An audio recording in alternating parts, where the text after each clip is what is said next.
Very good evening all of you. स्वागत है इस इम्पोर्टेंट सेशन में। और आज हम लोग बात करेंगे मोल कॉन्सेप्ट की। यहीं से स्टार्ट होती है केमिस्ट्री। अगर ये पोर्शन आपका स्ट्रांग हो गया तो केमिस्ट्री आपके लिए बहुत आसान हो जाएगी।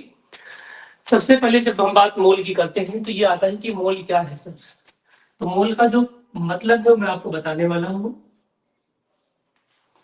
ये जो मोल टर्म है पूरा, इसे एक साइंटिस्ट ने दिया था, इसका नाम है बोस्टवाल, है ना।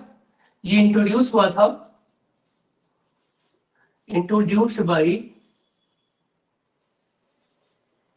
बोस्टवाल। अब ये है क्या? तो ये यूनिट है, किस बात की यूनिट है? क्वांटिटी ऑफ मैटर की। ओके, क्वांटिटी ऑफ मैटर की, पदार्थ की मात्रा, unit of quantity of matter.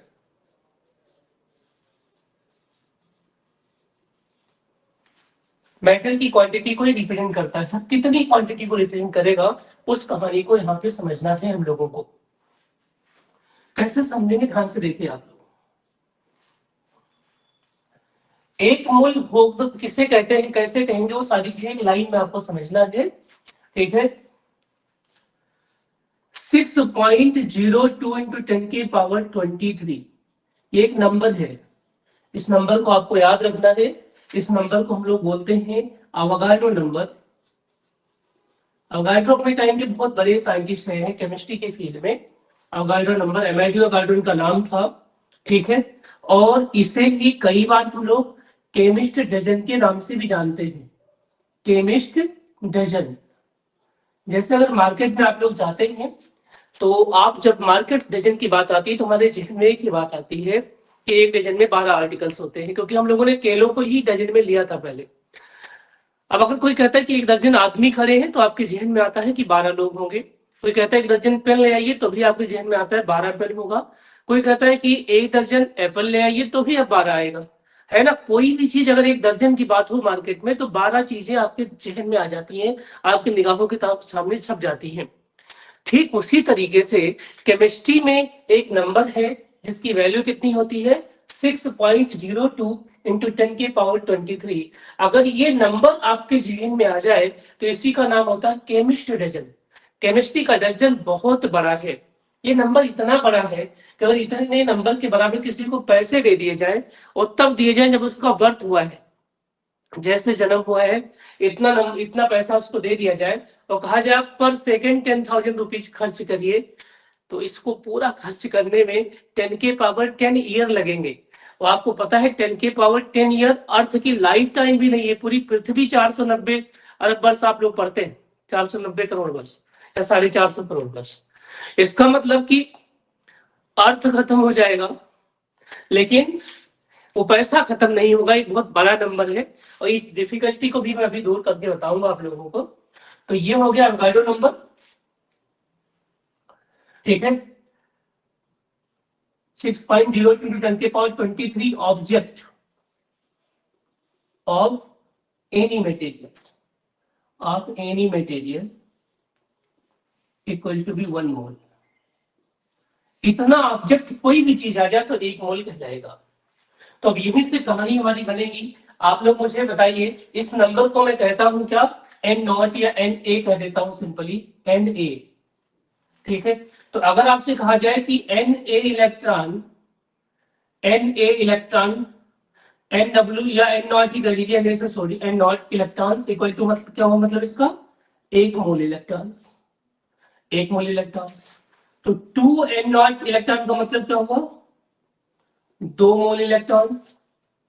अगर आपसे कोई कहता है 3n0, ठीक है, इलेक्ट्रॉन, इसका मतलब क्या हुआ, 3 मोल ऑफ इलेक्ट्रॉन्स। अभी मैंने इलेक्ट्रॉन्स लिया, आप कुछ भी ले सकते हैं, इलेक्ट्रॉन ले लीजिए, आप बनाना ले लीजिए, आप पेन ले लीजिए, आप कुछ भी ले लीजिए, है ना। अगर मैं आपसे कहूं कि n0 इलेक्ट्रॉन, इसका क्या मतलब हुआ, तो आप बोलोगे n मोल ऑफ इलेक्ट्रॉन्स। क्या हो गया, n मोल ऑफ इलेक्ट्रॉन्स। तो यहां से मोल का डेफिनेशन, मोल का एक फार्मूला बन गया क्या, कि जब भी मुझे नंबर ऑफ मोल निकालना होगा, नंबर ऑफ मोल, तो मैं क्या करूंगा, उस ऑब्जेक्ट के जितने भी नंबर गिवन होंगे, ठीक है, given number, given number divide by Avogadro number N naught. Given number अगर n हो तो एन नॉट से अगर डिवाइड करते हैं तो क्या आ जाएगा हमारा number of mole small n आ जाएगा। इस तरीके से नंबर ऑफ n को निकाल सकता हूं। जैसे यहाँ पे गिवन नंबर n नॉट है तो n नॉट गिवन नंबर है डिवाइड बाय n नॉट कितना आ गया 1 मोल। यहाँ पे गिवन नंबर कितना है 2n नॉट है तो 2n not bye n not कितना हो गया 2 मोल। यहाँ पे गिवन नंबर कितना है 3n नॉट है तो 3n not bye n not कितना हो गया 3 हो गया तो 3 मोल हो जाएगा। यहाँ पर n नॉट है तो ये किसके बराबर हो जाएगा जी 3 n not upon n not means n मोल हो जाएगा।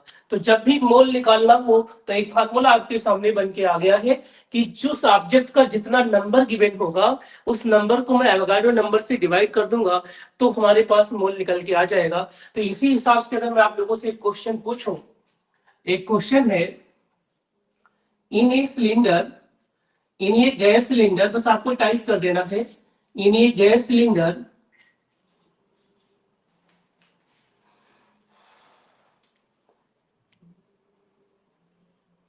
ट्वेंटी 24.02 इंटू 10 के पावर 23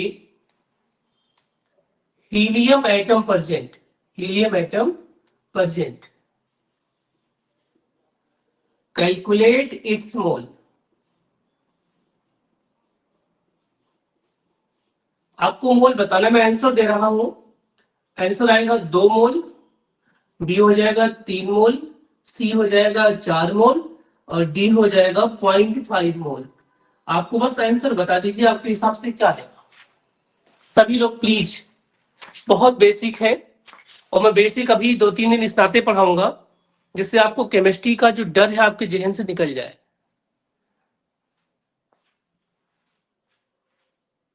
टाइप कर दीजिए प्लीज।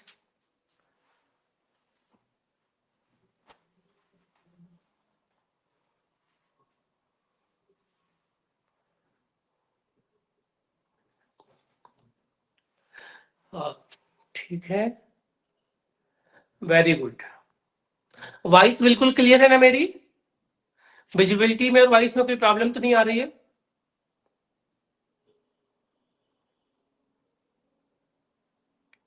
चलिए, बिल्कुल सही आंसर है आपका। तो आपको वही फार्मूला याद करना है जी, मुझे नंबर ऑफ मोल निकालना है। जो गिवन नंबर वो कितना है, वो है 24.0, इसे 8 कर लीजिए 8, ठीक है 24.08 इंटू 10 की पावर 23।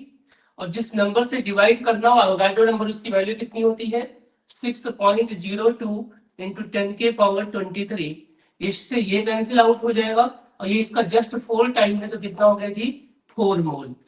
इस तरीके की जब भी न्यूमेरिकल से आप क्वेश्चंस आ जाए इतने ही करने होते हैं आपको, बिल्कुल इतने ही करने होते हैं और कुछ ज्यादा नहीं पूछा जाता है।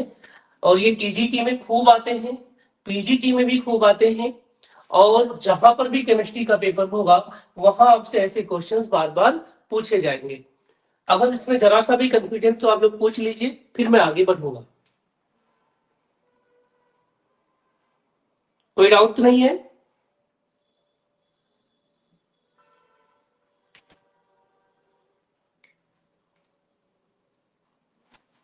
चलिए आगे बढ़ते हैं हम लोग। तो तीसरी बात है वो समझते हैं हम लोग। मैंने कहा ये नंबर कितना बड़ा है, आईआईटी रुड़की का वो क्वेश्चन जो मैंने आपके सामने डिस्कस करा कि इस नंबर को अगर मुझे कोई कहता है कि आप 1 मोल पानी लेके आइए, 1 मोल वाटर लेके आइए, तो मैं इतना पार्टिकल वाटर का काउंट करूंगा तो मेरा तो जन्म ही खत्म हो जाएगा, मेरा क्या अर्थ का ही जन्म खत्म हो जाएगा। तो इसका मतलब पॉसिबल नहीं इस नंबर को काउंट कर पाना। तो कोई और जुगाड़, कोई और ट्रिक हमें ढूंढना पड़ेगा जिससे ये चीजें क्या हो जाए बहुत आसान हो जाए। तो चलते हैं हम लोग इसी कहानी को आगे बढ़ाता हूँ। देखिए, अगर हमसे कोई कहता है कि मान लीजिए कार्बन है, मैं कार्बन का एग्जांपल लेता हूँ, किसी का भी एग्जांपल ले सकते हैं आप लोग। अगर आपसे कोई कहता है कि कार्बन का मास कितना है, तो अगर आपसे कोई कहता है कि कार्बन का मास कितना है, एटॉमिक मास है ना, एटॉमिक मास, तो सभी को पता है, बच्चे बच्चे को पता है एटॉमिक मास। तो आप कह देते हैं कि जी 12 है, क्या है 12 है जी, लेकिन 12 से डिफाइन तो होता नहीं है, क्योंकि 12 के साथ आपको कुछ यूनिट लगानी पड़ेगी। तो एक कहता है जी 12 ग्राम है, क्या है 12 ग्राम। एक कहता है 12 AMU है, AMU।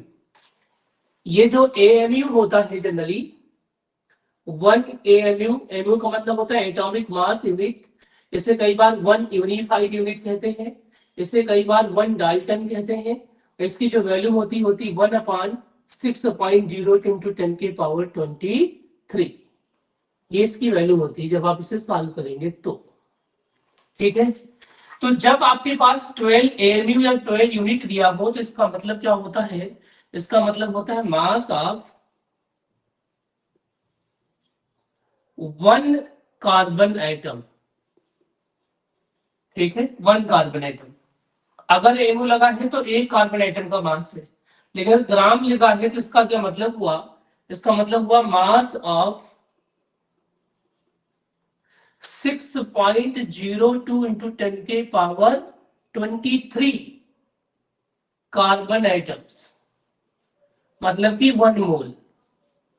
ठीक है, क्योंकि इतना अगर आइटम आएगा तो 1 मोल अपने आप बन जाएगा। यहाँ पे आपने सीखा ही है, इतना कोई चीज आ जाए। दूसरी बात मैं आपको बताता हूं, यहां से आपने देखा कि जो जो उसका एटॉमिक वेट है ना 12 ग्राम में। अगर एग्जैक्टली 12 ग्राम हम ले लेते हैं तो 1 मोल बनेगा। तो 24 ग्राम ले लेंगे तो कितना मोल बनेगा, 2 मोल बनेगा। 36 ग्राम ले लेंगे तो कितना मिल जाएगा, 3 मोल बन जाएगा। तो यहां से मैं एलिमेंट के मोल निकाल सकता हूं। तो mole of element, mole of element, इसे भी एन से लिखूंगा। तो उसका जो भी वेट गिवन होगा, जो भी वेट गिवन होगा डिवाइड बाई उसका कौन सा वेट लेते हैं, एटॉमिक वेट। कौन सा वेट, एटॉमिक वेट। ठीक है, एटॉमिक वेट। किसी भी एलिमेंट का जो वेट गिवन है डिवाइड बाय उसके एटॉमिक वेट से आप अगर डिवाइड कर दीजिए तो मोल निकल के आ जाएगा। अब इसी पर बेस एक क्वेश्चन आप लोगों के लिए मैं डालता हूं, है ना। क्वेश्चन ये है, calculate number of mole of oxygen atom present in 64 gram of oxygen. ठीक है, 64 gram of oxygen, 64 gram of oxygen है अगर हमारे पास, तो इसका आंसर क्या बनेगा। मैं आंसर लिख रहा हूं आप लोगों के सामने। 3, बी है 4, सी है 2 और डी है क्या 1। आप बताइए, कमेंट करिए प्लीज।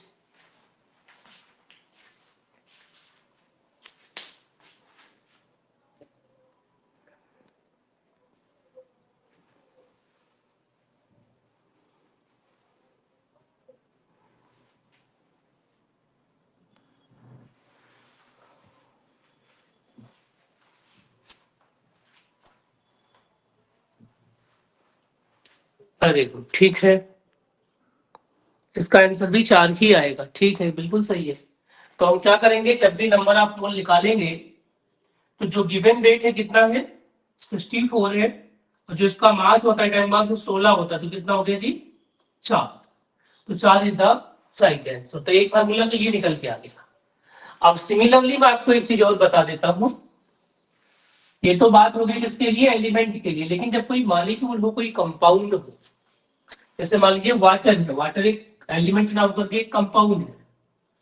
जब मुझसे वाटर का मॉलिक्यूलर मास पूछा गया या किसी से भी पूछा जाएगा तो आप झट से आंसर देंगे सर वाटर का मास 18 होता है। क्या होता है 18, लेकिन 18 के बाद क्या होता है ये आपको बताना ही बताना पड़ेगा। यही चीज उसकी एक्चुअल बात को डिफाइन करती है। तो 18 ग्राम है या 18 AMU है। AMU का मतलब क्या होता है, atomic mass unit, atomic mass unit. तो 18 ग्राम का मतलब क्या हो गया, 18 ग्राम वाटर का मतलब क्या हो गया, that is mass of 6.02 into 10 के पावर 23 H2O मॉलिक्यूल। तो अब देखिए जुगाड़ कितना आसान हो गया कि अगर मुझे 1 मोल वाटर मतलब कि इतने अगर वाटर चाहिए तो मैं इसे काउंट ना करके 18 ग्राम तौल लूं जाकर के किसी भी बैलेंस में, डिजिटल बैलेंस में। तो 18 ग्राम तौलने में आपको मुश्किल से 2 से 3 सेकंड लगेंगे, लेकिन इतने बड़े नंबर को काउंट करने में एक जमाना लग जाता, राइट। तो इस नाते इस नंबर को कैलकुलेट करना मुश्किल है। तो हमने इस नंबर की वैल्यू को वेट में कन्वर्ट कर लिया है कि जब भी 18 ग्राम वाटर रखा होगा तो हम समझेंगे कि उस 18 ग्राम में इतने पार्टिकल्स होंगे। अगर 36 ग्राम वाटर है तो इसके डबल पार्टिकल्स होंगे। अगर 54 मतलब 54 ग्राम है मास तो इसके ट्रिपल पार्टिकल हो जाएंगे आपके, है ना, इस तरीके से। लेकिन अगर यही एएमयू है, एमयू को बोलते हैं एटॉमिक मास यूनिट या यूनिफाइड यूनिट या डाल्टन बोलते हैं, तो ये किसको रिप्रेजेंट करता है जी? मास ऑफ 1H2O मॉलिक्यूल, एक H2O मॉलिक्यूल का है मास। एक वाटर मॉलिक्यूल का जो मास होता है वो एमयू में लिखा जाता है, और जो 1 मोल का होता है वो ग्राम में लिखा जाता है। तो यहां से जो एग्जैक्ट फार्मूला बन के आया मोल का, वो क्या आ गया? Mole equal to be given weight upon molecular weight. अगर कंपाउंड है तो, और एलिमेंट है तो एटॉमिक वेट, ऐसे डिवाइड कर दीजिए तो मोल आ जाएगा। तो क्या ये दोनों चीजें समान है? बिल्कुल समान है। तो इसका मतलब एन इक्वल टू बी क्या मैं लिख सकता हूँ? Weight divide by molecular weight equal to क्या लिख सकता हूँ? Number upon Avogadro number. तो देखिए बराबर हो गए। तो इसका मतलब अगर मुझे नंबर ऑफ मोल निकालना है तो दो चीजें या दोनों में से कोई एक चीज दिया हो। अगर वेट दिया होगा क्वेश्चन में तो मॉलिक्यूलर वेट से डिवाइड करके निकाल लूंगा। अगर नंबर दिया होगा तो अवोगाड्रो नंबर से डिवाइड करके निकाल लूंगा। ठीक है। अब दूसरी चीज इसमें क्या पूछी जा सकती है कि वेट दिया होगा तो मैं नंबर निकाल सकता हूँ, क्योंकि दोनों इक्वेशंस बराबर हैं। तो इसको बोलते हैं वेट नंबर रिलेशनशिप। इसको बोलते हैं वेट नंबर रिलेशनशिप। ठीक है। अगर नंबर दिया गया होगा तो भी वेट निकाल सकते हैं, इसको भी बोलते हैं क्या? Number weight relationship. तो अगर क्वेश्चन को थोड़ा टिपिकल बनाना है उसे, तो ये रिलेशन दे देगा कि वेट दे करके नंबर पूछ लेगा या नंबर दे करके वेट पूछ लेगा। लेकिन अगर उस क्वेश्चन को केवल टीजीटी पीजीटी लेवल का रखना है उसे, तो सिंपली वो क्या करेगा? वेट दे करके भी मोल पूछेगा और नंबर दे करके भी मोल पूछेगा। लेकिन जब आप टीचर बन जाएंगे स्कूलों में और आप चाहते हैं कि हम जिस बच्चों को पढ़ाने के लिए सेलेक्ट हुए हैं, तो आपको एक्चुअली में ये चीज पढ़ानी पड़ेगी। इस नाते बहुत कठिन नहीं, मुझे नहीं लगता कि कठिन है। आपको कंफ्यूजन है तो आप मुझे जरूर बताइए, मैं आपको दूसरे एग्जाम्पल के साथ आपको समझाऊंगा। कोई क्वेरी तो नहीं है इतने में जितने अभी तक पढ़ाए गए आपको?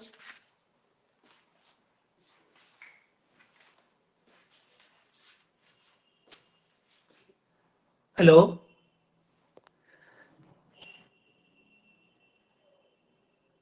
विजिबिलिटी बिल्कुल क्लियर है? पूरा बोर्ड दिख रहा है आप लोगों को?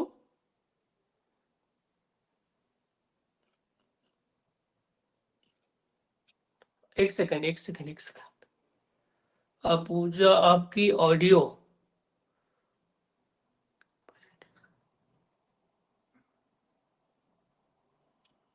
एक सेकंड, एक सेकंड बेटा, आपकी ऑडियो नहीं आ रही। आपने शायद माइक ऑन नहीं करा है ना?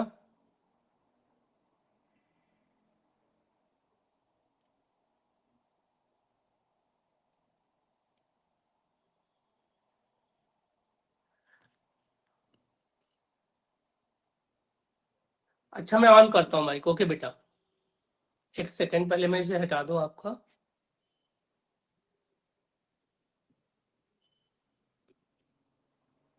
म्यूट करूं ऑडियो? अब ऑन हो रहा है?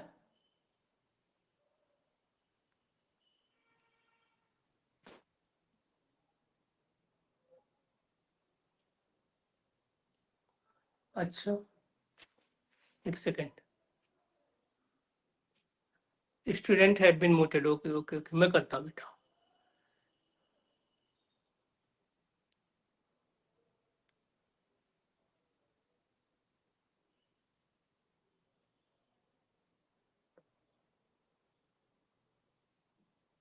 ऑन है बेटा, सारी चीजें ऑन है जो चाहिए आपकी। चलो कोई बात नहीं, आप टाइप कर दीजिएगा, कोई कंफ्यूजन होगा तो आप टाइप कर दीजिएगा, right.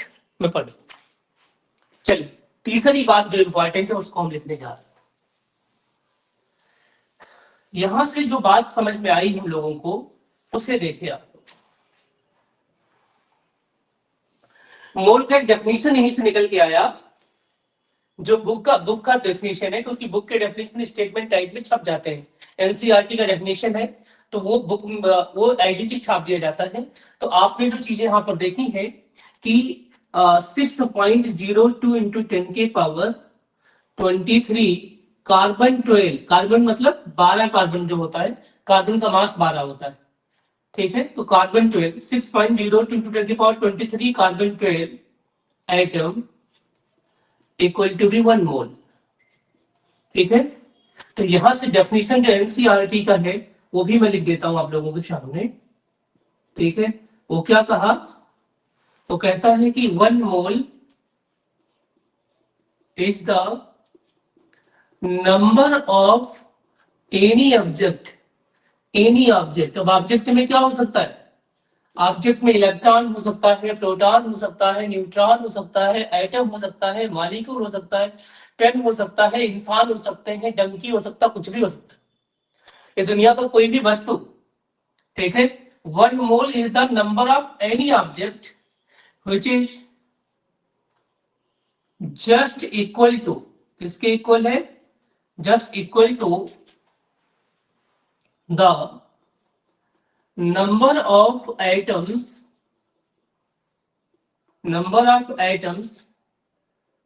of carbon 12 present in 12 gram of carbon 12, 12 gram of carbon 12। तो देखिए आप, एक मोल का मतलब 12 ग्राम, तो 12 ग्राम कार्बन 12 में इतने ही तो कार्बन 12 के आइटम्स हैं। तो ये उसी बात को घुमा के कह रहा है, बुक का जो लैंग्वेज है घुमा करके कह रहा है, तो हमें जरूरी नहीं कि बुक के लैंग्वेज से ही समझ में आए बातें। तो 1 mole is the number of any object which is just equal to the number of atoms of carbon 12 present in 12 gram of carbon 12 means इतना आइटम्स। तो इतना कार्बन का जो 12 आइटम होता है वही 1 मोल होता है। इतना भी, इतना कोई भी चीज आ जाए, वही बात तो मैंने लिखी थी, इतना अगर पेन आ जाए तो 1 मोल, इतना इलेक्ट्रॉन आ जाए तो 1 मोल, इतना प्रोटॉन आ जाए तो 1 मोल, इतना मॉलिक्यूल आ जाए तो 1 मोल, इतना कुछ भी आ जाए तो 1 मोल बनेगा किसी भी कीमत पर, ठीक बात है। तो आई होप मोल का ये वाला पोर्शन आपको बिल्कुल समझ में आ गया, डेफिनेशन वाला पोर्शन। अब एक चीज और बचा हुआ है उसको हम लोग डिस्कस करने वाले हैं, फिर मैं एक सुपर फार्मूला आपको पढ़ाऊंगा और उस फार्मूले को ही आपको याद करना है, तो मोल की बाकी चीजें आपको बहुत आसानी से याद हो जाएंगी।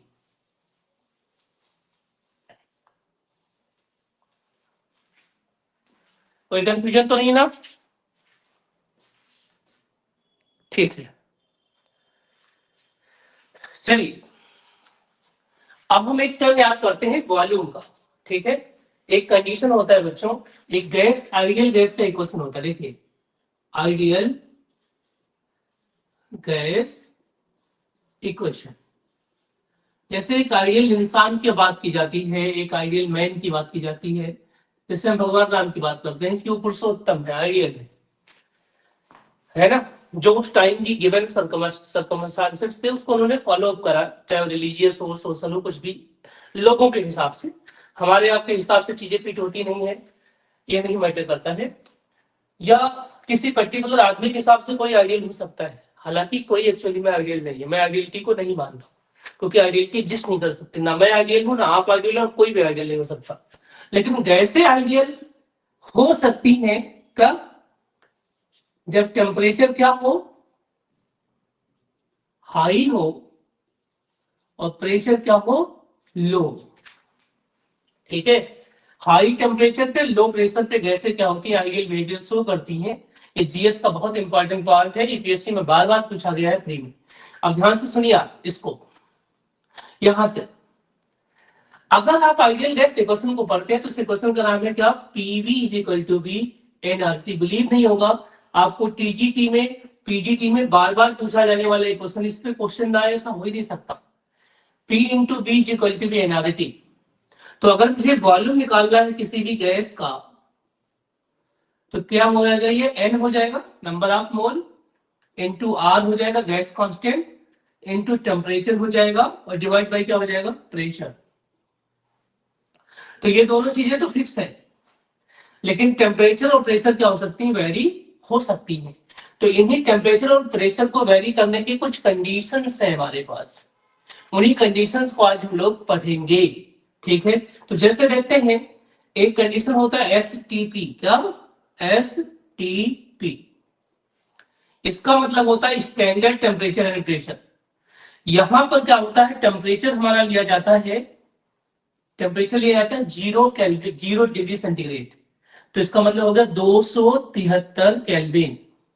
ठीक है, और प्रेशर को क्या लेते हैं हम लोग, 1 atm। क्या लेते हैं, 1 atm। ये एसटीपी का कंडीशंस होता है। अगर आप ऐसा ले लेते हैं तो वॉल्यूम ऑफ 1 मोल, बीएम का मतलब क्या होता है, मोलर वॉल्यूम, इसको हम ऐसे लिखते हैं molar volume, molar volume.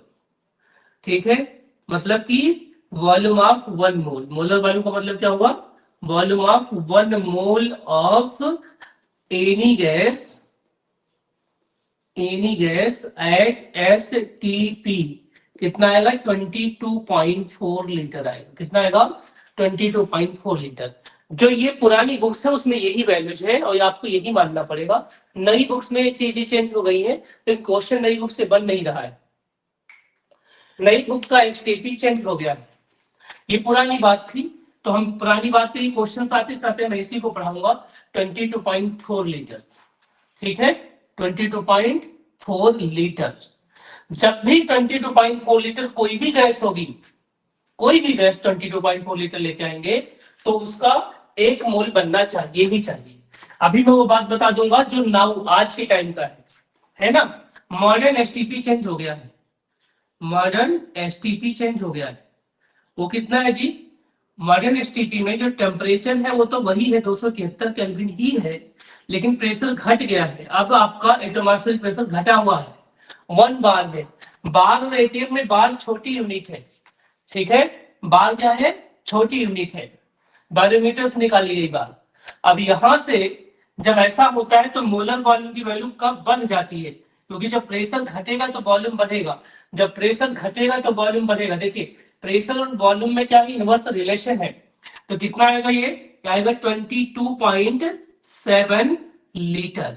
Actually में मोलर वॉल्यूम आज के टाइम में कितना है, 22.7 लीटर है, लेकिन आपके जो न्यूमेरिकल सेटअप है सारे के सारे पुरानी बुक्स के या जो भी आपके एग्जाम में आएंगे वो 22.4 पर आएंगे।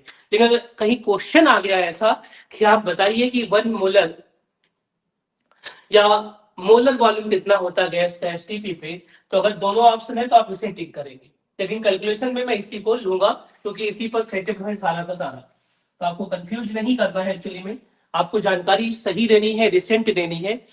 ओके, तो अब यहां से देखिए क्या निकलेगा। अगर 22.4 लीटर हो जाए एट STP तो ये 1 मोल बनता है, सिंपल सी बात। अगर मैं इसका डबल कर दूं, 2 टाइम्स ऑफ 22.4 लीटर कर दूं एट STP, तो आप कह दोगे सर कि 2 मोल बन रहा है, बिल्कुल सही बात है। अगर मैं इसका n टाइम कर दूं 22.4 लीटर का एट STP, तो आप कह दोगे सर n मोल बन रहा है। तो यहां से मोल के लिए एक और कंडीशन आ गया, क्या कि mole is equal to be given volume, कौन सा वॉल्यूम, जो वॉल्यूम दिया जा रहा है, given volume at STP and divide by क्या हो जाएगा, 22.4। ऐसे सिंपली लिख दो V अपॉन मोलर वॉल्यूम या V अपॉन 22.4। तो नंबर ऑफ मोल निकालने के लिए 3 फार्मूले बन करके आ गए हैं। अब मैं इन तीनों को एक जगह पे रखूंगा, लेकिन उससे पहले मैं एक न्यूमेरिकल डिस्कस करना चाह रहा हूं आप लोगों के सामने। देखिए इसमें कोई कंफ्यूजन तो नहीं है।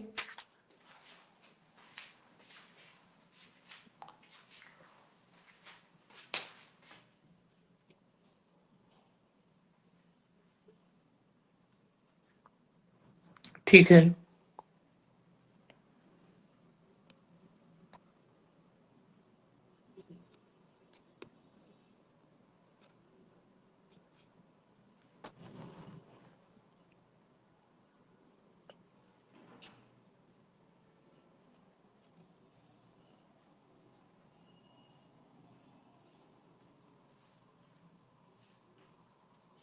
बताइए आप लोग,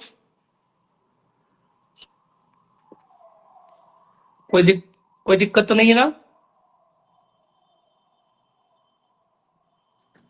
ठीक है, अब एक छोटा सा क्वेश्चन आप लोगों के सामने लिखता हूं, आप आंसर बताइएगा प्लीज।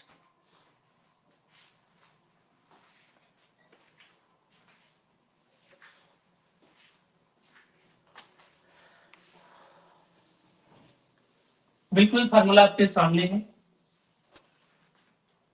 क्वेश्चन कुछ ऐसा है, a gas cylinder contain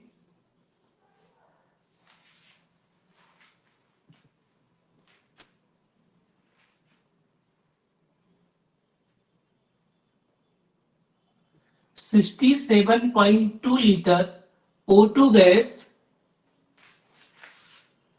at STP. Calculate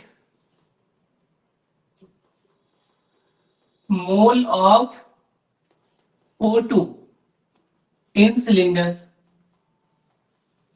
आपको सिलेंडर के अंदर ऑक्सीजन के मोल बता देंगे जी।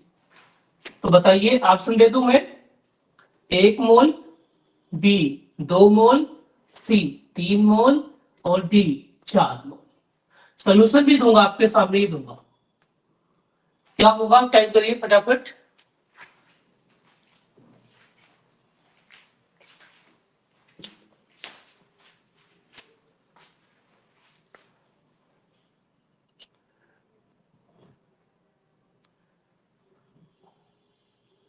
प्लीज टाइप करिए आप लोग।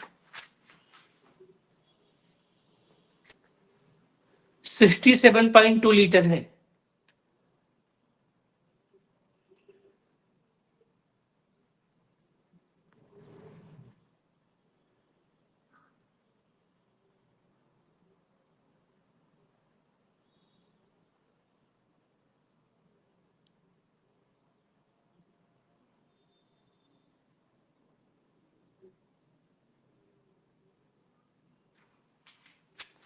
वेरी गुड,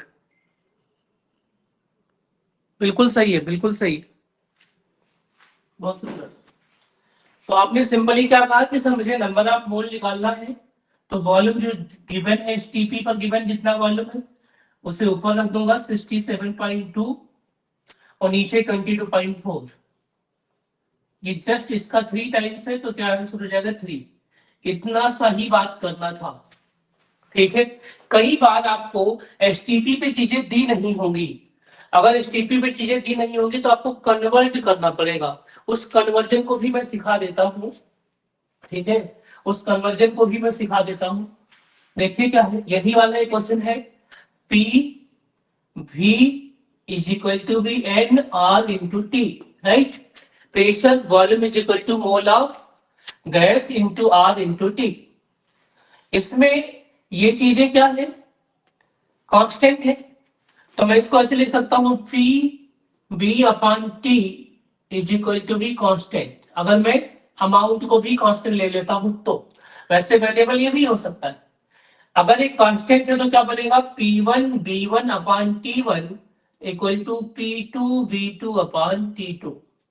इस वाले इक्वेशन का यूज करके हम लोग, मान लीजिए आपका T1 टेम्परेचर पे, P1 प्रेशर पे, B1 वॉल्यूम दे दिया गया है और मुझे एसटीपी पे कन्वर्ट करना है, तो एसटीपी के लिए मैं प्रेशर को 180 करूंगा और टेम्परेचर को 273 कैल्विन करूंगा, तो नया वॉल्यूम निकल के आ जाएगा, वही आपका एसटीपी का वॉल्यूम हो जाएगा, ठीक है। तो जब भी मुझे वॉल्यूम ऑफ एसटीपी चाहिए, है ना, वॉल्यूम एट एसटीपी अगर गिवन नहीं से निकालना है, तो आप सिंपली ऐसे कर लीजिए, यहां से देखिए, मान लीजिए ये है V2 आपका, तो P1 रहेगा, B1 रहेगा इंटू T2 क्या हो जाएगा, एसटीपी वाला टेम्परेचर कितना होता है 273 केल्विन, ये ऊपर चला जाएगा और डिवाइड बाई क्या हो जाएगा, T1 तो रहेगा ही रहेगा इसमें, इंटू P2 हो जाएगा,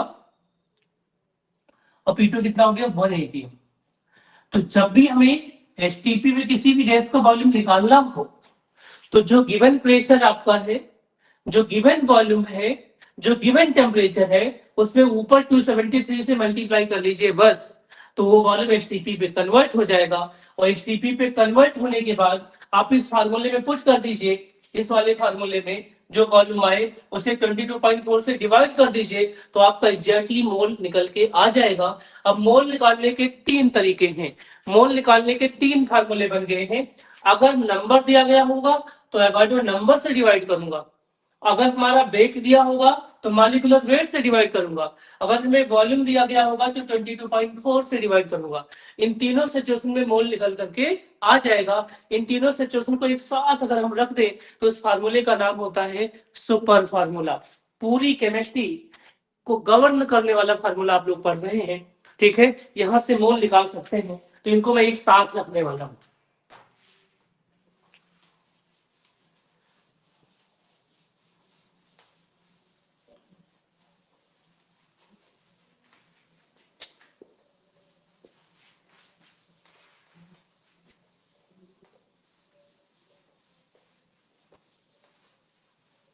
देखिए यहां से क्या बन के आया आपका, यहां से बन के आया आपका नंबर ऑफ मोल मीन्स की n is equal to be. पहली बात, जितना भी वेट गिवन होगा उसे मॉलिक्यूलर वेट से डिवाइड करूंगा, ठीक है। जितना भी नंबर गिवन होगा उसे एवोगाड्रो नंबर से डिवाइड करूंगा।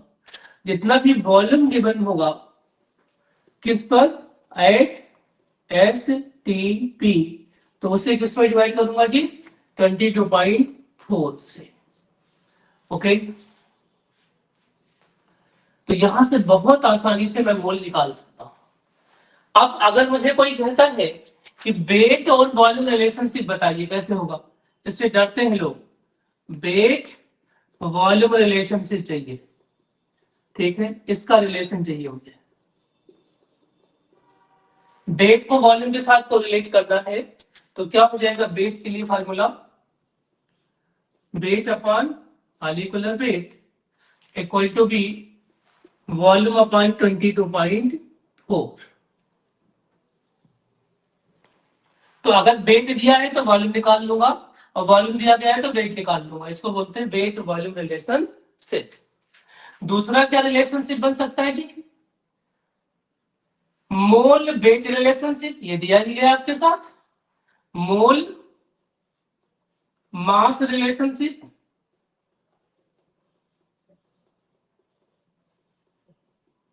तो मोल मास के लिए क्या चाहिए, यही सिंपल, ये मोल निकाल दूंगा वेट अपॉन मॉलिक्यूलर वेट से, पढ़ ही लिया आपने।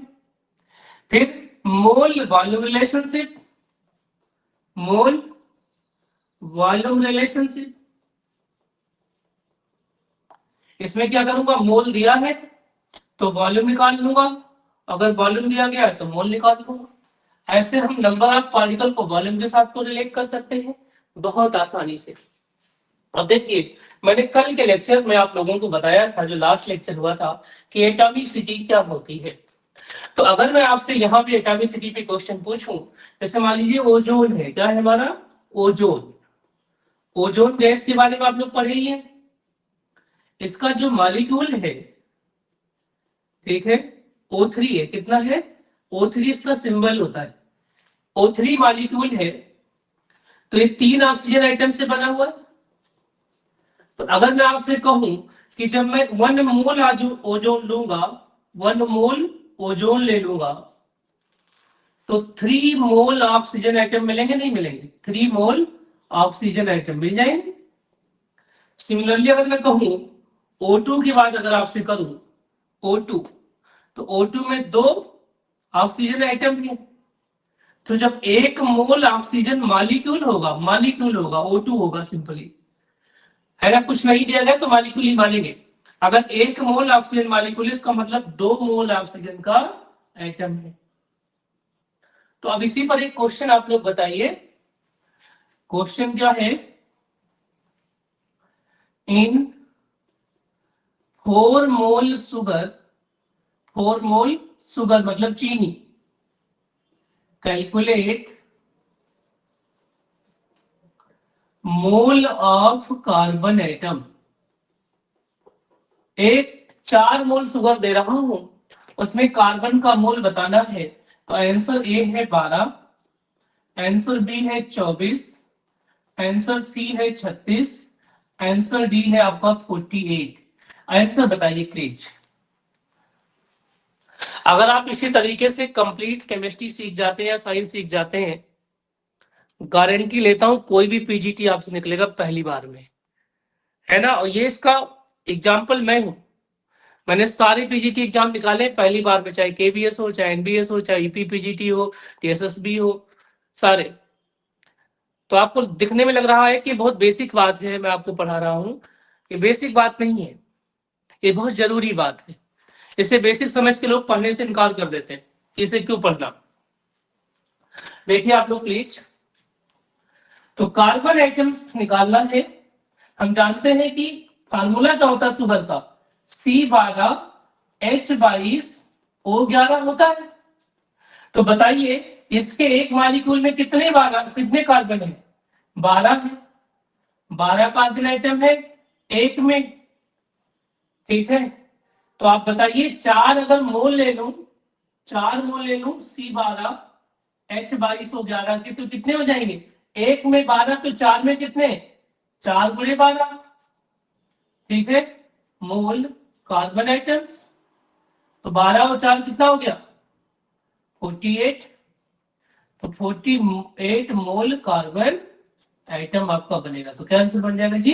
डी बन जाएगा। ठीक बात है।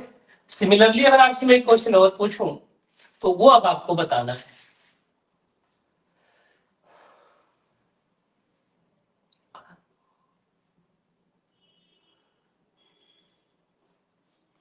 ये एक हाइपोथेटिकल क्वेश्चन है, आइडियल क्वेश्चन नहीं, हाइपोथेटिकल है, बट आपने अभी तक जो बातें पढ़ी हैं उसके हिसाब से बताना है। इन ये सिलेंडर, एक कोई सिलेंडर है हमारे पास,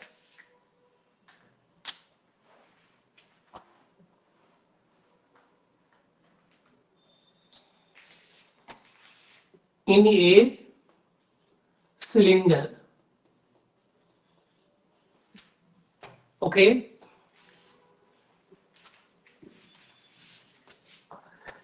67.2 लीटर मीथेन गैस, कौन सी gas? Methane gas present at STP.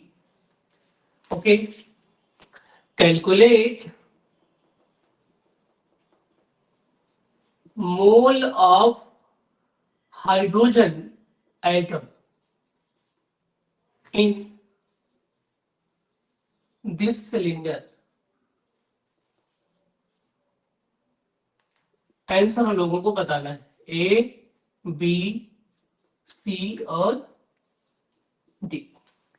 मैं आंसर बताऊंगा आप लोग।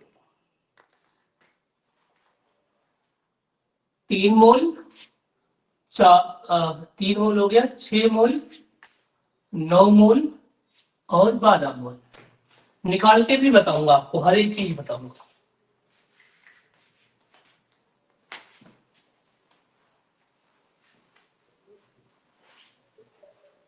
वेरी गुड, ठीक है।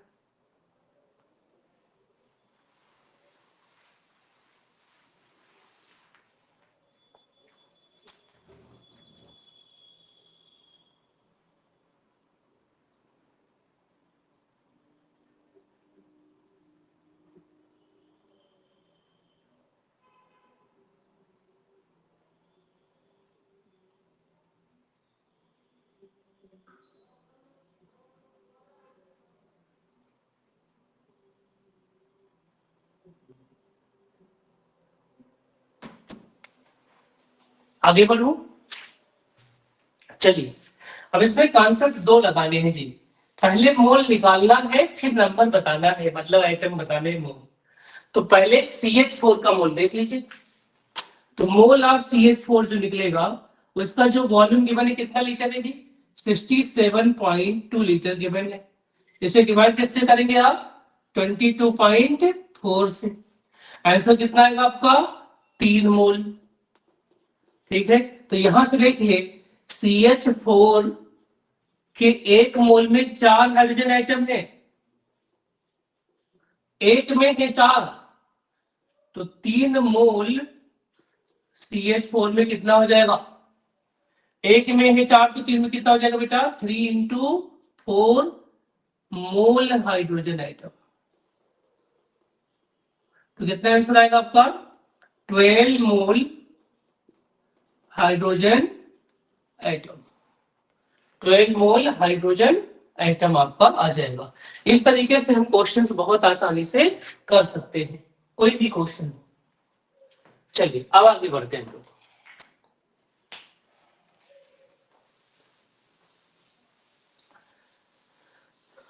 जब हम लोगों ने मोल निकालना सीख लिया है तो कुछ आगे की बात हम लोग करेंगे जो सीधे क्वेश्चन बन के आपके एग्जाम में आते हैं।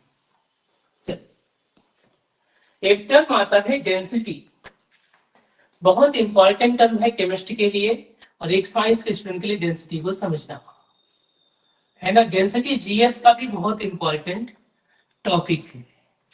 अब जब बात डेंसिटी की आएगी तो डेंसिटी हम दो तरीके से निकालते हैं। डेंसिटी हम दो तरीके से निकालते हैं। एक डेंसिटी जो हमारी होती है उसको बोलते हैं एब्सोल्यूट डेंसिटी। क्या बोलते हैं? एब्सोल्यूट डेंसिटी, है ना, जिसमें हम उसी का निकाल रहे हैं, किसी और के रिलेटिव में नहीं निकाल रहे हैं। और जो दूसरी डेंसिटी आती है आपकी, क्या होती है? वो होती है रिलेटिव डेंसिटी। क्या होती है? Relative density. अब जो एब्सोल्यूट डेंसिटी है वो क्या चीज होती है? तो उसे आप सिंपली आप जानते हैं, जो एब्सोल्यूट डेंसिटी होती है, कोई भी गैस हो, कोई भी लिक्विड हो, कोई भी सॉलिड हो, उसका मास दे दीजिए और डिवाइड बाय क्या चाहिए आपको? उसका वॉल्यूम चाहिए, बस। मास बाय वॉल्यूम, ये डेंसिटी होती है। जैसे एलिमेंट की अगर बात करूं तो डेंसिटी ऑफ आयरन कितनी है पता आपको? 7.3 ग्राम पर सेंटीमीटर क्यूब है। मतलब अगर आपके पास 1 सेंटीमीटर लंबा, 1 सेंटीमीटर चौड़ा और 1 सेंटीमीटर ऊंचा कोई क्यूब हो, इतना छोटा सा क्यूब हो, तो 7.3 ग्राम का होगा। इस बात को आप ऐसे समझ लीजिए कि अगर आपके पास एक बॉक्स हो इस तरीके का, जिसकी लंबाई चौड़ाई ऊंचाई सब 10 हो, 10 मीटर लंबा हो, 10 मीटर चौड़ा हो, 10 मीटर ऊंचा हो, सही 10 सेंटीमीटर मान लीजिए, 10 सेंटीमीटर, ठीक है, ऐसा। ये भी 10 सेंटीमीटर हो, ये भी 10 सेंटीमीटर हो, ये भी 10 सेंटीमीटर हो, तो इसका जो वॉल्यूम आएगा, वॉल्यूम होता है लंबाई गुणे चौड़ाई गुणे ऊंचाई, है ना, L into B into H. तो अब इसमें सॉल्व करेंगे तो कितना हो जाएगा? 10 इंटू 10 इंटू 10, कितना हो जाएगा? ये 10 के पावर 3 सेंटीमीटर का क्यूब। 3 बार सेंटीमीटर आया तो क्यूब यहां भी और यहां भी, ठीक है। अब अगर बताइए कोई बॉक्स ऐसा होता, आयरन का कोई ऐसा बॉक्स, सॉलिड बॉक्स होता, क्यूब होता, जिसकी लेंथ 10 सेंटीमीटर होती, जिसकी हाइट 10 सेंटीमीटर होती और जिसकी चौड़ाई भी 10 सेंटीमीटर होती, इतना बड़ा ही तो बनता, जैसे हम डंबल उठाते, राइट, उतना ही होता। तो आप बताइए डेंसिटी कितनी हो गई होती इस हिसाब से? तो डेंसिटी ऑफ आयरन कितनी हो जाती?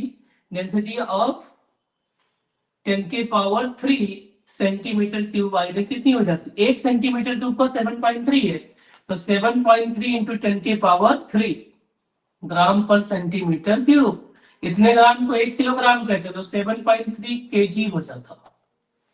ओके। लेकिन अगर हमसे कोई कहता है कि जो भी एलिमेंट हमारे पास अवेलेबल है, ठीक है, उसमें जो भी मेटल अवेलेबल है उसमें हाईएस्ट किसका है? इरिडियम का है।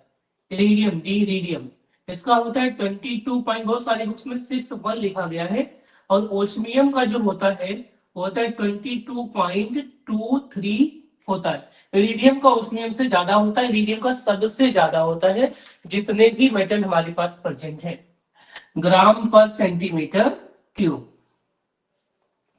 कहानी बस इतना समझिए आप कि ये एक आपके पास डंबल है जो क्यूबिकल है, जिसकी लंबाई 10 सेंटीमीटर है, चौड़ाई 10 सेंटीमीटर है, ऊंचाई 10 सेंटीमीटर है।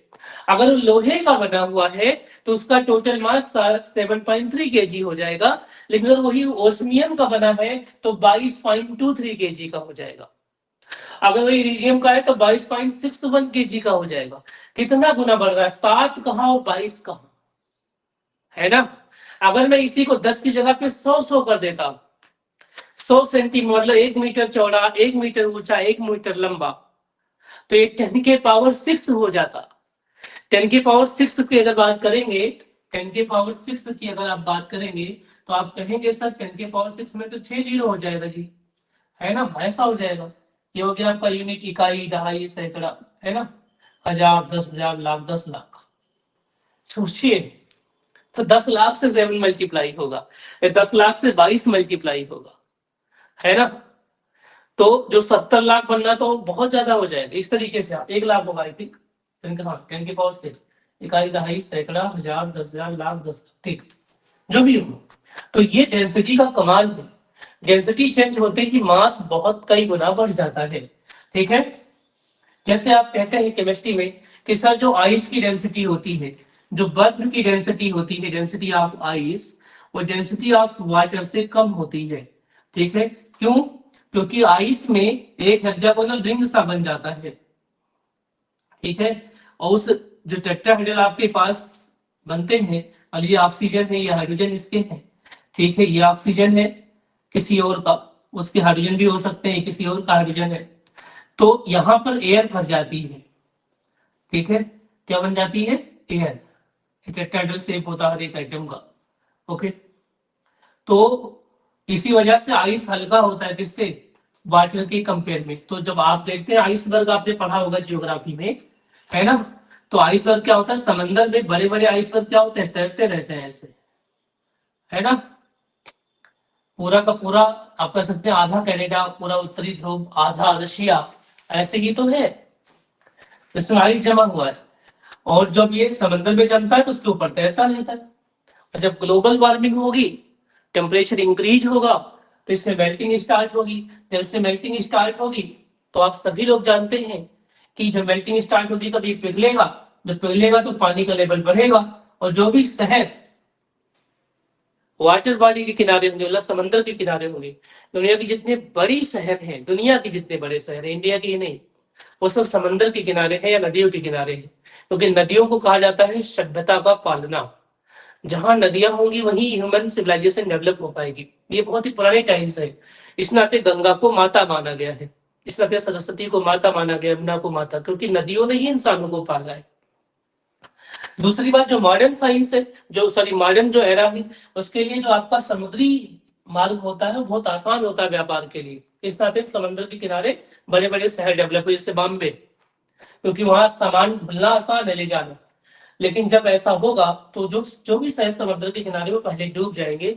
इस नाते पूरी दुनिया का फोकस क्या है कि ग्लोबल वार्मिंग को कम किया जाए। उसमें डिफरेंट तरीके की मीटिंग होती है, एक मीटिंग हुई थी लास्ट मंथ, है ना।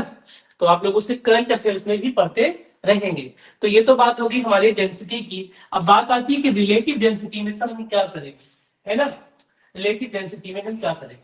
इस रिलेटिव डेंसिटी को अगर गैस के लिए है तो कई बार हम एक नया नाम देते हैं। उस नए नाम का नाम होता क्या है? Specific gravity. क्या नाम होता है? Specific gravity. जब कभी स्पेसिफिक ग्रेविटी दे दिया गया हो तो इसका मतलब वो रिलेटिव डेंसिटी दे दिया गया है। और इसका मतलब क्या होता है? वो होता है किसी भी सबस्टांस का ले सकते हैं, डेंसिटी ऑफ सबस्टांस, जिस भी सबस्टांस को आप मेजर कर रहे हैं, divide by density of water vapour H2O at, sorry water लेना है, एट 4 डिग्री सेंटीग्रेड। क्योंकि 4 डिग्री टेम्परेचर वो टेम्परेचर होता है जिसपे वाटर की डेंसिटी क्या होती है? मैक्सिमम होती है। तो एक क्वेश्चन यहां से बनेगा कि density of water is maximum, तो कब होता है जी? Eight 4 degree centigrade. तो जब भी आपको किसी भी मटेरियल की रिलेटिव डेंसिटी माने कि स्पेसिफिक ग्रेविटी निकालना हो तो आप क्या करिए, उस सबस्टांस की डेंसिटी को 4 डिग्री सेंटीग्रेड पे जो वाटर की डेंसिटी होती है जनरली 1 होती है। ये तो आपको बस एक डेफिनेशन दे दिया गया है, तो रिलेटिव डेंसिटी निकल करके आ जाती है। या कुछ भी होगा तो आपको वाटर की डेंसिटी से डिवाइड करना पड़ेगा, ठीक है जी। और ये दोनों फार्मूले किसके लिए होते हैं? For liquid and solid. ये भी आप लिक्विड सॉलिड के लिए लगाएंगे, ये भी लिक्विड और सॉलिड के लिए लगाएंगे।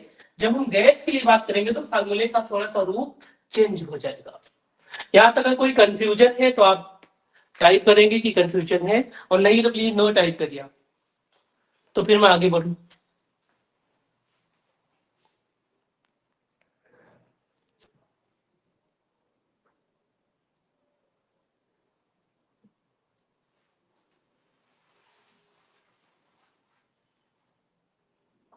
कोई कंफ्यूजन तो नहीं है? ओके जी, चलिए आगे बढ़ते हैं हम लोग।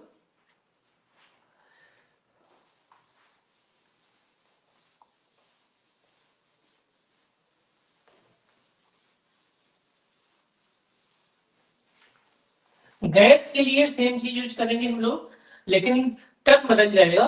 फॉर गैसेस फार्मूला थोड़ा सा बदल जाएगा। फॉर गैसेस जो एब्सोल्यूट डेंसिटी गैस की अगर आपको निकालनी हो, एब्सोल्यूट डेंसिटी ऑफ गैस, तो आप फार्मूला यूज क्या करेंगे? सिंपली यूज करेंगे आप P M upon R into T. Pressure into molecular mass को गैस कांस्टेंट इंटू टी से डिवाइड कर देंगे तो यहां से आ जाएगा। अब आपको क्वेश्चन का आया कहां से, तो मैं बता देता हूं। अभी आपने पढ़ा था कि P V is equal to be N R T होता है। यहां से P इंटू बी हो गया। N क्या होता है? मोल होता है। मोल को क्या लिख सकते हैं? Given weight upon molecular wait, अभी तो हमने पढ़ा है। इंटू आर इंटू टी हो सकता है। अब अगर मैं यहां से P को इधर कर लूं और मॉलिक्यूलर वेट को यहां ले आऊं और वॉल्यूम को यहां लेके जाऊं, तो हो जाएगा molecular weight equal to weight upon volume हो जाएगा। और मास बाई वॉल्यूम को डेंसिटी कहते ही आप लोग। तो क्या बनेगा जी? Density into R into T. यहां से क्या हुआ? P into molecular weight. तो डेंसिटी इक्वल टू क्या बना हमारा? जो भी प्रेशर होगा, जो भी उस गैस का मॉलिक्यूलर वेट होगा, उसे R इंटू टी से डिवाइड कर देंगे। R दिया रहेगा तो आपकी डेंसिटी निकल के आ जाएगी। कौन सी डेंसिटी? Absolute density. ठीक है जी, एब्सोल्यूट डेंसिटी। अब बात आती है इसमें वेपर डेंसिटी। क्या आती है? वेपर डेंसिटी या रिलेटिव डेंसिटी। अगर रिलेटिव डेंसिटी की बात आए, ठीक है, तो आपको इसमें क्या करना है? अमाउंट ऑफ गैस लेना है, उस गैस का जिसकी रिलेटिव डेंसिटी आपको चाहिए, divide by mass m2 of reference gas. जिस गैस के रिलेटिव में लेना है उसके मान, मान लीजिए हाइड्रोजन के रिलेटिव में लेना है। अगर आप इसी में हाइड्रोजन ले लेते हैं रेफरेंस गैस, इफ जो रेफरेंस गैस है ना वो क्या हो? हाइड्रोजन हो, देन जो रिलेटिव डेंसिटी है ये चेंज हो जाएगी वेपर डेंसिटी में। किसमें? वेपर डेंसिटी में। तो जो वेपर डेंसिटी होता है वो क्या होता है? सिंपली जो भी गैस है उसका मॉलिक्यूलर मास होता है, ठीक है, और डिवाइड बाई हाइड्रोजन का मॉलिक्यूलर मास जो कि 2 होता है। तो molecular mass by 2 equal to क्या आ जाता है? आपका वेपर डेंसिटी। ठीक है। अगर मैं यहां से क्वेश्चन आप लोगों से करूं कि find the find the vapor density of SO2 gas, ठीक है, SO2 गैस। तो अब आप कैसे निकालेंगे जी? तो आप कहोगे सर SO2 गैस का अगर आपको वेपर डेंसिटी चाहिए तो आप क्या करिए? मॉलिक्यूलर वेट दे दीजिए SO2 का और उसी को 2 से डिवाइड कर दीजिए। तो अब मॉलिक्यूलर वेट SO2 का कैसे निकलेगा? SO2 में एक तो सल्फर है जिसका मास 32 होता है, एक ऑक्सीजन नहीं, 2 ऑक्सीजन है, एक का 16 होता है, 2 का कितना होगा? 32 हो जाएगा, और बाई 2 करोगे तो कितना हो जाएगा? 32। इसी हिसाब से आपको एक क्वेश्चन बताना है। क्वेश्चन ये है, calculate vapour density of CO2 gas. मैं आंसर आपके सामने टाइप कर रहा हूं, ठीक है। 11 22 C 44 डी 5.6। क्या आंसर बनेगा टाइप कर दीजिए आपको प्लीज।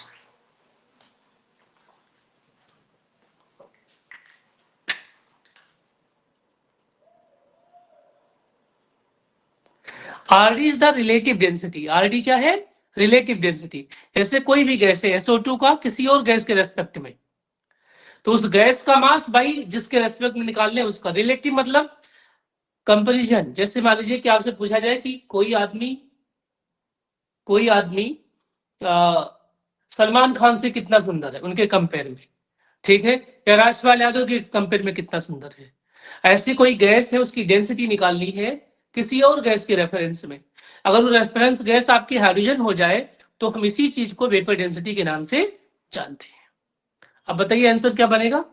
वेरी गुड, बहुत अच्छा, 22 ही आंसर होगा, बिल्कुल सही बताया आपने। 22 ही आंसर होगा, इसका परफेक्ट आंसर है आपका, है ना।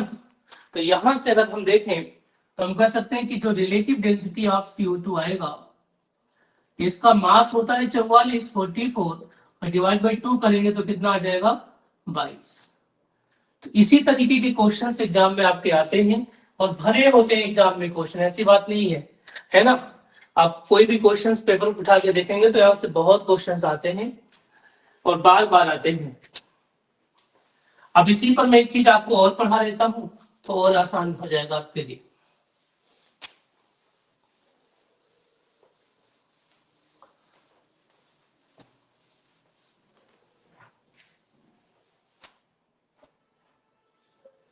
चलिए,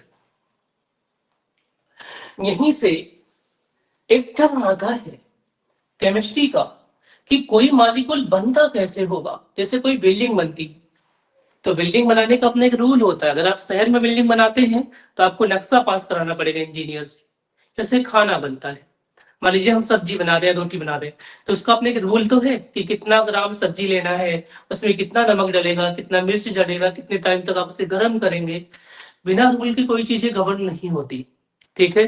तो जब भी हम कोई एलिमेंट ले लेंगे, मान लीजिए एलिमेंट ए है, ध्यान से सुनिएगा आप, एलिमेंट ए है और एलिमेंट ए और एलिमेंट बी से कोई एलिमेंट सी बन रहा है, ठीक बात है।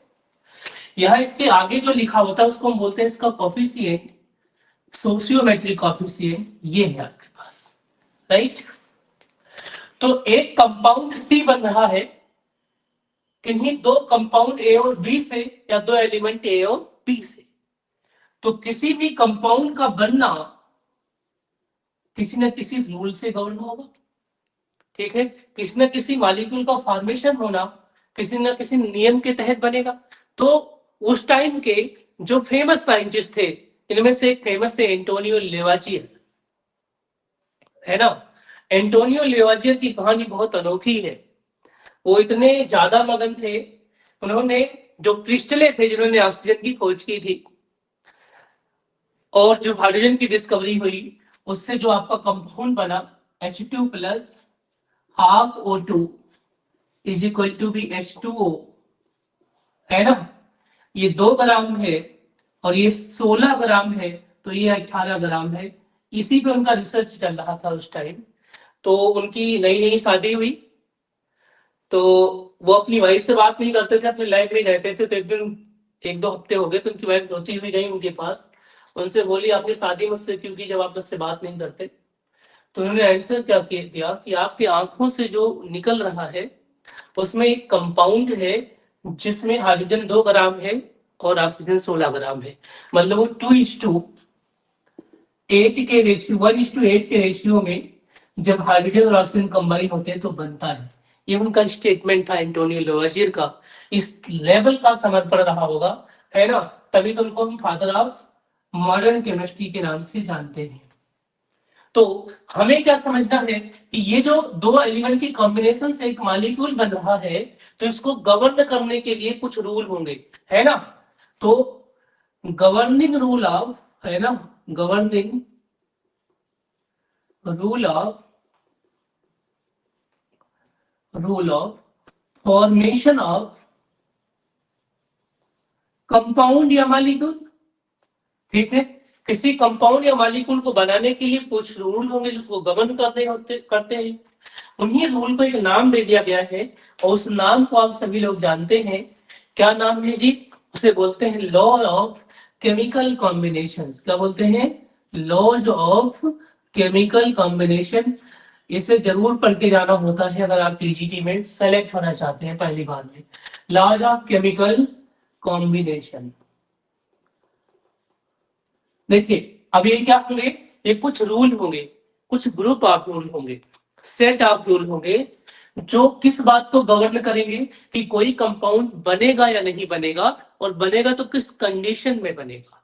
ठीक है, उन्हीं सारे रूल को मिला करके हम क्या बोलते हैं? लॉ ऑफ केमिकल कॉम्बिनेशन बोलते हैं। और लॉ ऑफ केमिकल कॉम्बिनेशन में जो पहला रूल है, जो फर्स्ट रूल है, उसको बोलते हैं लॉज ऑफ मास कंजर्वेशन। क्या बोलते हैं? Laws of mass conservation.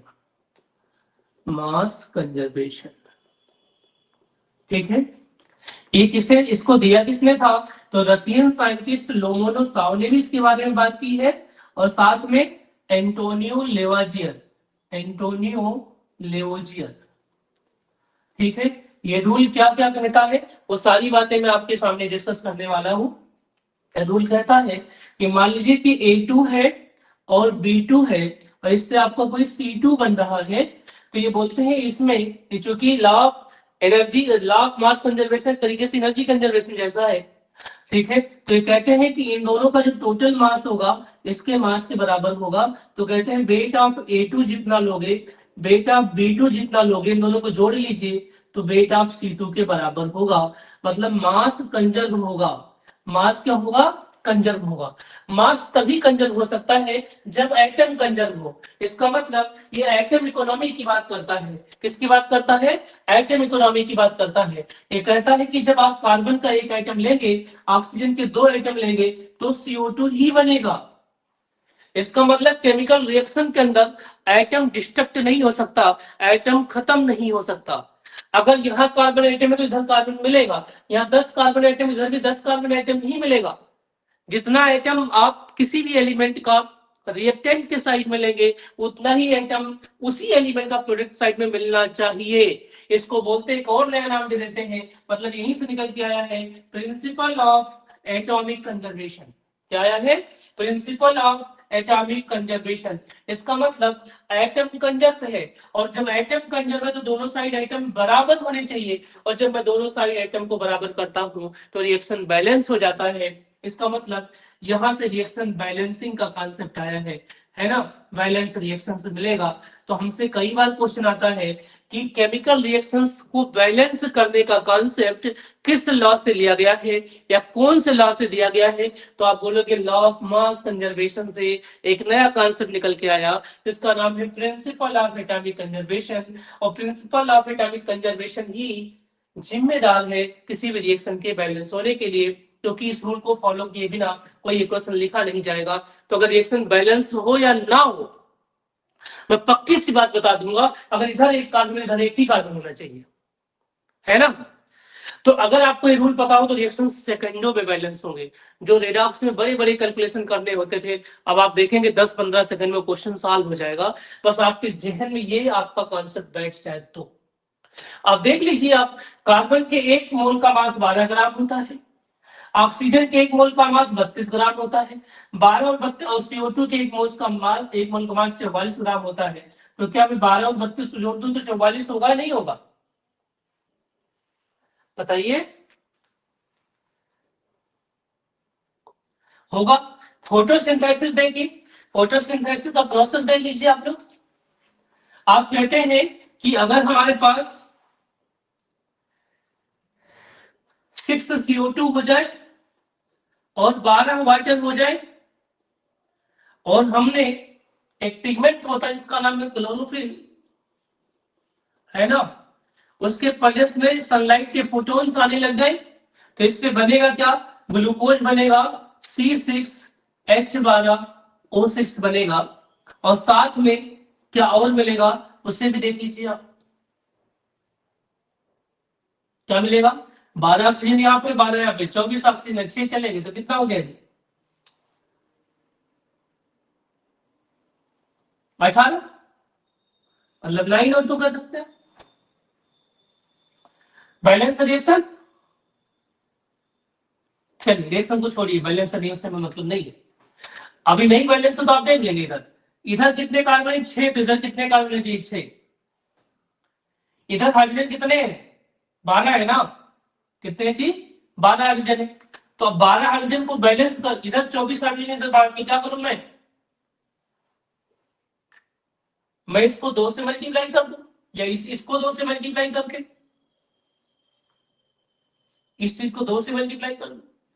जब मैं इसको 2 से मल्टीप्लाई कर दूंगा तो चीजें बैलेंस हो जाएंगी। देख लीजिए आप, 2 कार्बन इधर है, सॉरी गलत कर दिया, 6 था ना, तो ये हो जाएगा ऊपर 12CO2, 12CO2 हो गया। अगर 12CO2 ले लिया तो आपके पास ये बराबर हो गया। अब ऑक्सीजन कितने हैं हमारे पास, यहाँ पर 6 गुना 12, यहाँ 12 ऑक्सीजन नहीं है, यहाँ पे 24 ऑक्सीजन है, और यहाँ पे कितने ऑक्सीजन है जी, 12, 12 और 24 कितने हो गए, 36 ऑक्सीजन हो गए। इनमें से 12 यहाँ पर यूज हो चुके हैं। हाइड्रोजन कितने यूज हो गए, 24, सारे हाइड्रोजन यूज हो चुके हैं। और ऑक्सीजन आपके पास 12 यहाँ पे था और 24 यहाँ पे 36 था, इनमें से 12 यूज हुआ है तो 24 हो गया। 24 ऑक्सीजन को अगर लिखना हो तो क्या करूं मैं, 12O2 कर दूं, ठीक है। अब आप जोड़ लीजिए, बैलेंस आएगा सारा कुछ। तो लॉ ऑफ केमिकल कॉम्बिनेशन एक रूल पे गवर्न होता है, इसका नाम है लॉ ऑफ मास कंजर्वेशन। क्या नाम है, लॉ ऑफ मास कंजर्वेशन। इसको रशियन साइंटिस्ट लोमोनोव ने भी प्रपोज किया था, लेकिन फेमस ज्यादा कौन हुए, एंटोनियो लेवाजियर, जिनको फादर ऑफ केमिस्ट्री कहा जाता है। ये कहते हैं जब भी कोई केमिकल या फिजिकल प्रोसेस होगा, जनरली केमिकल प्रोसेस जब होगा, तो रिएक्टेंट साइड में जो टोटल मास होगा वो प्रोडक्ट साइड के टोटल मास के बिल्कुल एग्जैक्टली बराबर होगा। और ये तभी हो सकता है जब रिएक्टेंट में जितने एटम्स हो उतने ही एटम प्रोडक्ट में मिले। इसका मतलब नंबर ऑफ एटम में कोई चेंज हेरफेर नहीं होगा, नंबर ऑफ एटम कंजर्व होगा। और जब नंबर ऑफ एटम कंजर्व होगा तो उसी का नाम देंगे क्या, प्रिंसिपल ऑफ एटॉमिक कंजर्वेशन। और जब प्रिंसिपल ऑफ एटॉमिक कंजर्वेशन को फॉलो कराने की कोशिश करेंगे तो रिएक्शन क्या हो जाएगा, हमारा बैलेंस हो जाएगा। किसी भी रिएक्शन में करके आप देख लीजिए। इसके बाद जो नेक्स्ट सेशन कल की क्लास होगी उसमें मैं आपको बताऊंगा इसके बाद law of definite proportion, law of multiple proportion और लॉ ऑफ रेसिप्रोकल प्रोपोर्शन और अवगाड्रो लॉ। जब ये 5 रूल्स हम लोग पढ़ लेंगे तो लॉज ऑफ केमिकल कॉम्बिनेशन पूरा हो जाएगा। उस पर किस तरीके के बहुत ही शानदार और ट्रिकी क्वेश्चंस आते हैं कि आप विद इन सेकंड कैसे क्वेश्चन सॉल्व करेंगे, उसकी प्रैक्टिस भी करेंगे हम लोग, ठीक है। आपकी इसी ऐप पर 3 टेस्ट दिए गए हैं। मैंने आपसे रिक्वेस्ट की है कि प्लीज आप उस टेस्ट को ट्राई करिए सॉल्व करने की। उसमें कोई अगर प्रॉब्लम होगी तो मैं उसका सोल्यूशन भी डालूंगा। यूट्यूब पे भी मैं डाल रहा हूँ बहुत सारे जो आपके कॉन्सेप्ट है, आज भी मैंने डाला है दोनों ही चैनल पे, केमफोल्टिस पे भी डाला है मैंने, और जो हमारा टीजीटी पीजीटी का चैनल है उस पर भी मैं डाल रहा हूँ। उस पर जो भी हॉट टॉपिक है केमिस्ट्री के, जहां से क्वेश्चंस बार बार पूछे जाते हैं, जैसे कि आज मैंने फ्लोरीन्स के बारे में बताया आपको, फ्लोरीन्स क्या होता है, नाइट्रिक एसिड के बारे में एक अलग से कहानी आप एक्वाफोल्टिस बताई। ऐसे जितने भी इंपॉर्टेंट मॉलिक्यूल सिलेबस में है, 9th में, 10th में, 11th में, 12th में, जो टीजीटी के लिए, पीजीटी के लिए, जेई के लिए है ना, या किसी एग्जाम के लिए इंपॉर्टेंट है, उनको भी मैं छोटा छोटा वीडियो भी डालता रहूंगा। आप उसे भी देखते रहेंगे तो आप देखेंगे कि 3 से 4 महीने के अंदर आपका केमिस्ट्री में बहुत अच्छा कमांड हो जाएगा। और साथ में आपको रेगुलर टेस्ट सीरीज भी मिलेगा। टेस्ट सीरीज पूरी फ्री है, पूरे साल भर जब तक आपका पेपर नहीं होता तब तक, है ना, आपको कंप्लीट टेस्ट मिलते रहेंगे हमेशा। तो आज का सेशन हम यहीं पर बंद करते हैं। उम्मीद है कि आप लोगों को ये लेक्चर अच्छा लगा होगा। Good night, I love you.